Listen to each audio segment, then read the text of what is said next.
Greetings and welcome to another Spooky Lessons with Odin. Today we are going to continue the Rivoli series and we are going to learn how to use the herringbone technique to make a chain for this pendant. And remember that there is an 18mm version as well available on my Craftsy store, as well as the PDF version of this pendant as well. So let's get started. Alright, for the chain section of the pendant, you will be using size 11 seed beads, size 15 seed beads, 10 4mm bicones, at least 20 3mm bicones, but you can always adjust everything. Oh wow, look at that! At least 20 3mm bicones for the edges, but you can obviously continue on by adding more along the way. I've just added one just to kind of show you what I used. So anyway, let me clean up this mess and let's get started.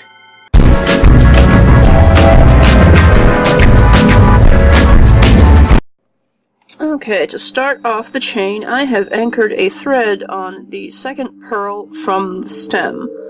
Now, depending on how steep you want your chain will depend on where you want your thread.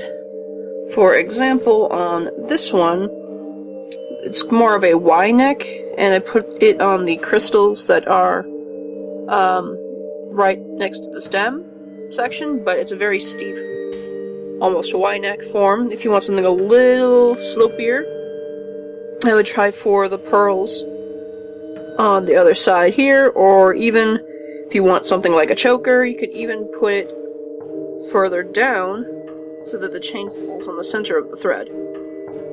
So from here, we're basically going to be doing a chain herringbone stitch. So I'm going to start off by putting on 4 size 11 seed beads and pass through the pearl once more, so that we have a loop of the seed beads right on top. Then I'm going to pass up through 2 so that I end up in the center of that loop.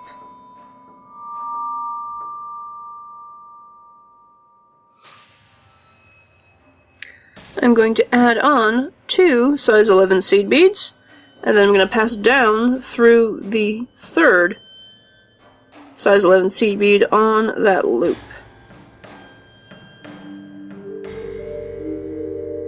Before you continue upward, you can even reinforce the pearl by going through all the beads once more. So you're adding more strength so that the pendant doesn't tug too hard on the thread and break the thread eventually. Now for me, it's easier to flip it over and work it from here. So in order to turn my thread, what I'm going to do is I'm going to pass up through the second and third rows, because you can kind of see we've formed basically 3 rows of herringbone from here. So I'm going to pull that all the way up. And I am ready to add herringbone right on top of that. So all I'm going to do is add 2 size 11 seed beads, pass down through the next seed bead over, move up through the third and fourth row in order to turn my thread and step up.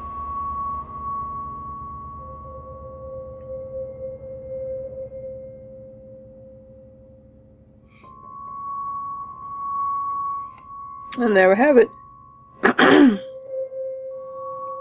Keep adding rows on top of each other for about an inch. Okay, I think I've got where I like it. So we're going to start off making the larger section of the chain. So I'm going to add on only 1 size 11 seed bead and pretend like I am going through a normal herringbone stitch, so that I end up with 1 poking around. Then I'm going to turn my thread again, passing up through the top row and back through that seed bead in the center. Now I'm going to add on one 3mm, two 4mm, one 3mm, one size 11, one 3mm, two 4mm, and one 3mm. I'm going to pull that all the way down. Then I'm going to pass through that seed bead in the center again, so I form a loop.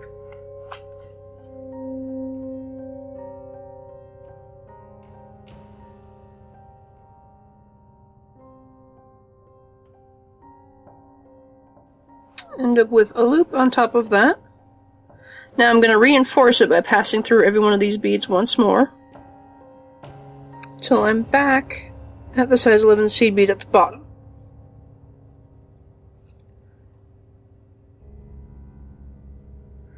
Then I'm going to take a 6mm round, and since I am through the left side of the bottom seed bead, I'm going to pass through the right side of the top seed bead.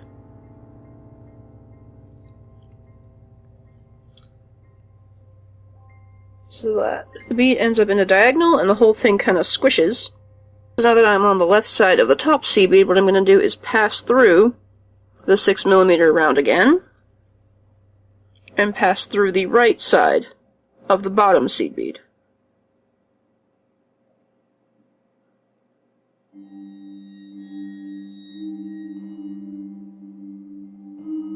Alright, to continue on, I am going to go back up through the 6mm bead, and then back through the size 11 bead at the other end.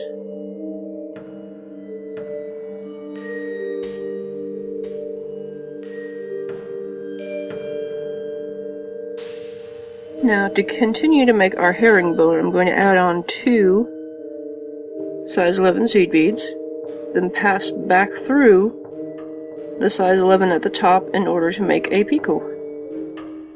And how they sit on top. I'm going to reinforce this before continuing on my herringbone. Now I'm going to add on two more size 11 seed beads and pass down through the next seed bead column over.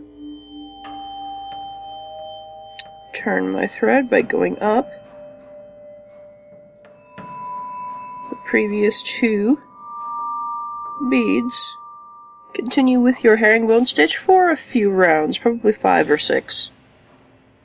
Okay, that's about what I'm going to add now, so now we're going to get ready for the next section and do our single herringbone stitch. Adding one size 11 seed bead and passing down as if we're doing a normal herringbone stitch, and we leave this one in the center. I'm going to turn my thread so that I end up through that single size 11 seed bead again. Then I'm going to add on one size 15, two 3mm, one size 15, one size 11, one size 15, two 3mm, and one size 15. I'm going to pass back through the same size 11 seed bead here to form another loop, like this. I'm going to reinforce it by passing through every one of these beads once more, and I'm going to end up at the size 11 seed bead at the bottom again. I'm going to follow the same steps to attach a 4mm bicone in the center of this loop. So I add one. I'm on the left side of the bead, so I'm going to pass through the right side of the top bead.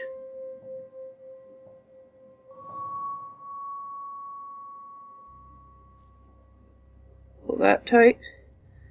Go back through the 4mm bead. Ouch. And back down through the right side of the size 11 seed bead at the bottom.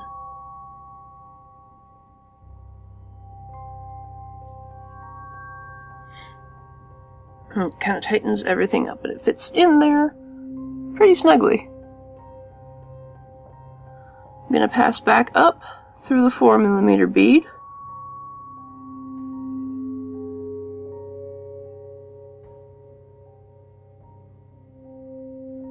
Then back through the size 11 seed bead in the center here. Going to add a picot of 2 size 11 seed beads in order to start a herringbone stitch.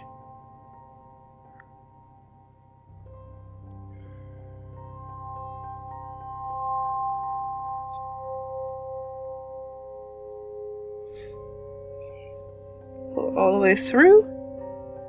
Reinforce it once by going back through all 3 of these seed beads once more.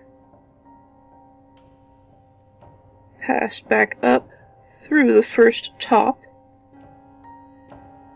size 11 seed bead, and we are ready to continue our herringbone stitch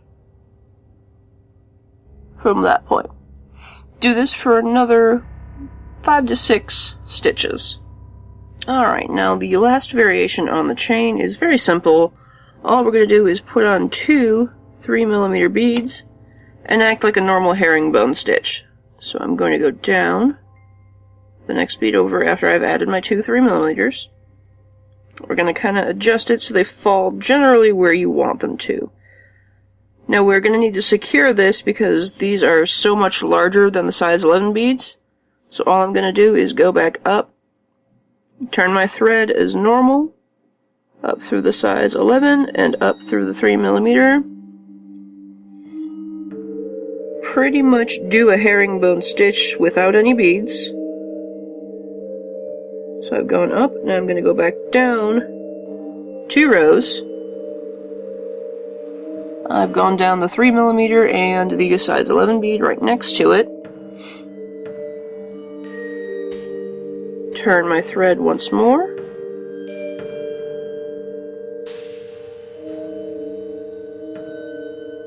And continue on with normal herringbone stitch.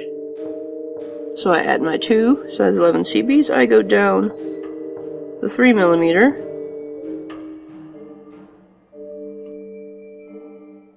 I turn my thread, and I keep going.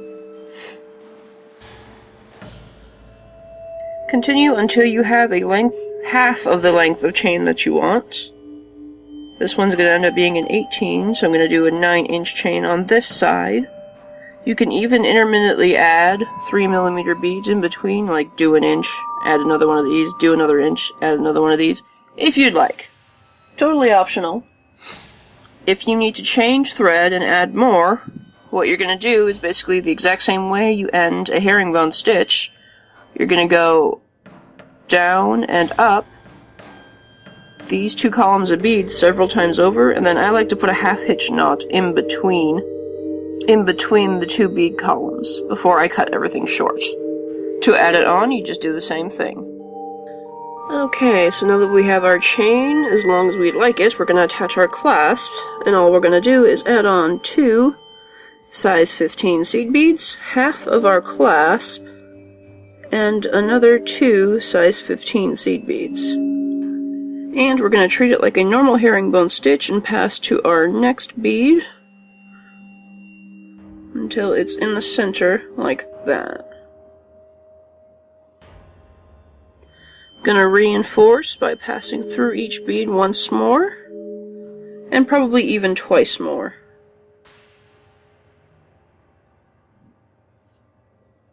You can also do this with size 11 seed beads instead of size 15, but that is totally a matter of personal preference.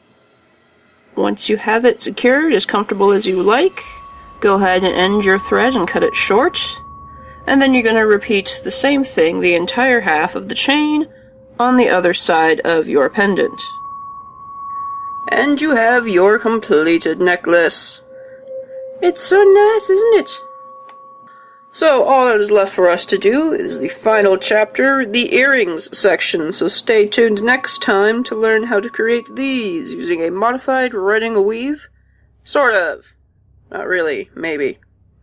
I would like to see your pictures if you guys have tried this out, and don't forget there is a challenge going on for all of my beading people.